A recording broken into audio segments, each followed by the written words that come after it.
Hello, everybody. Hi. We're going to read Matthew chapter 16, verses 18 to 20.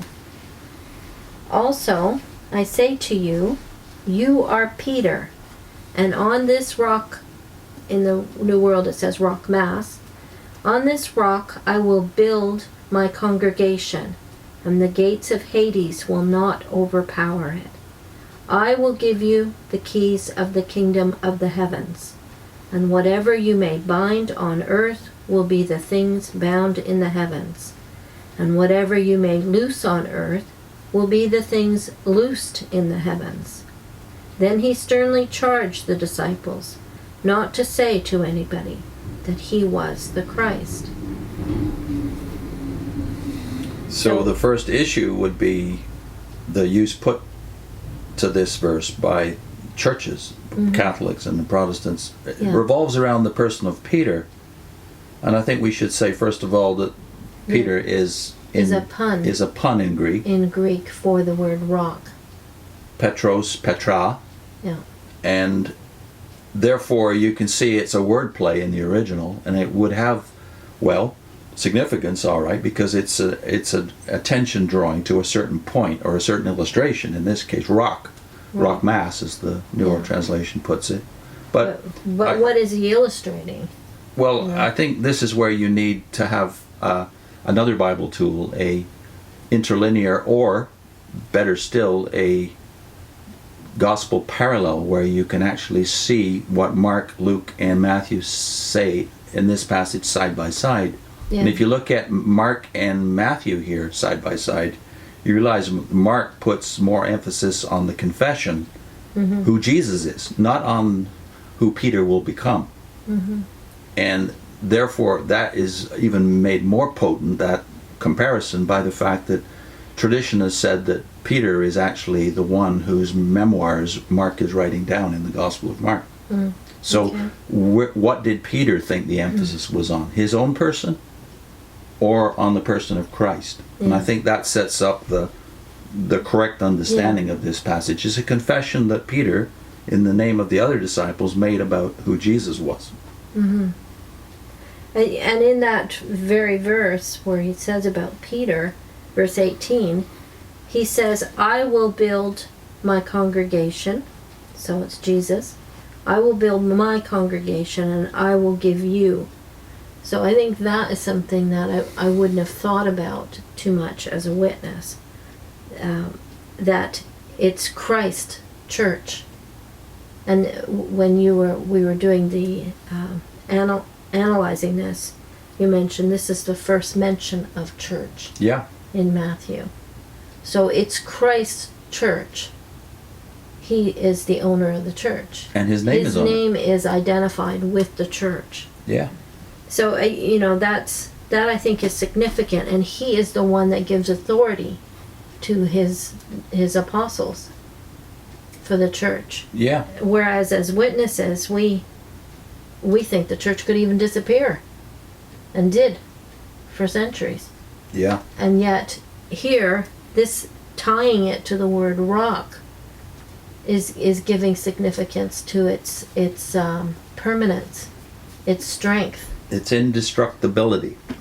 Because don't forget here that idea of rock and indestructibility is tied to another thought, namely that the gates of hell in most Bibles, or gates of Hades, literally in Greek, will not prevail against it. So if you're a witness or another restorationist in a cult that believes that the church was basically lost for 1800 years and they have restored it, you believe that could happen because you think, in your interpretation of the prophecies of the New Testament, that will happen. But this plainly says it can't happen.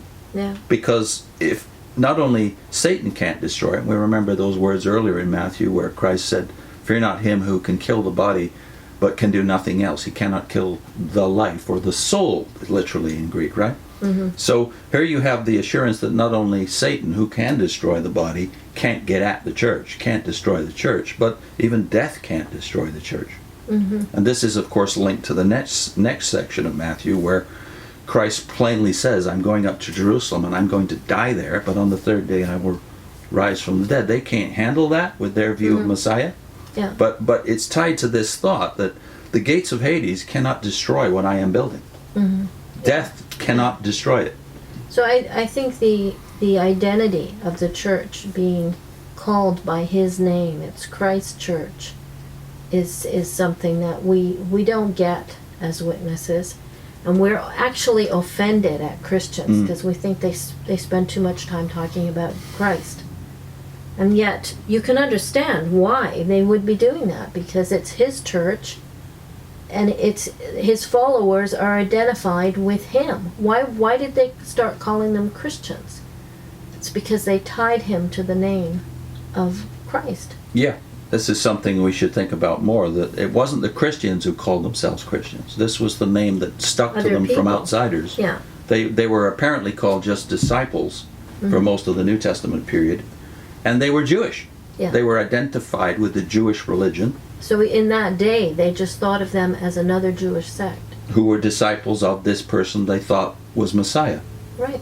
So a continuation of what they already believed. Yeah. A fulfillment of what they believed. They believed Christ, Jesus, was the fulfillment of all the promises that Israel had been counting on. But within Judaism, in the book of Acts, they were called the Way. That's apparently a self-designation. Yeah. Maybe outsiders started to call them that too, but Luke calls them the Way. Capital W in some translations, right? Yeah. But I think notable here in verse 19 too is I will give you the keys of the kingdom of heaven. I will build my church. So if it's his church and he's doing the structure and he's doing the building, we can understand why the church is identified with the person of Jesus Christ. That's why he became known as Jesus Christ, almost as if Christ is his second name. But that's just his Jewish title. Yeah. But it does identify what the right question is. If Jesus is the Messiah, the Christ, the continuation of the promises of the Old Testament, then the right question is, who is Jesus? And who do you say Jesus is? Yeah, it's a personal question, not just for Christians, but for the whole human race. Yeah, it's not just a theological question. You have to come down on this with a decision. Who do you say Jesus is? As Paul puts it in Philippians chapter 2, one day all men, all human beings will, whether they are dead or alive or under the earth or in the sea, every human being that ever lived will have to bow the knee to Christ and will have to confess who he is. Some Christians will make a heart confession. Some will just acknowledge his power, and maybe to the word is perdition. They will take that impression of Jesus to perdition, whatever that is. We'll leave that for a future segment. But in this particular context, you have to see that the church has authority, because he says, I will give you, disciples, the keys of the kingdom. And this is not just to Peter, because this is another thing about Protestant and Catholic difference, that they believe those keys were uniquely given to Peter. But if you go to the second reference to church, which is in Matthew 18, there you can see that the keys of the kingdom and this authority to bind and to loose is given to all the church, all the disciples, not just to one man. So the authority of the church is underlined by this, and of course the uniqueness of Jesus.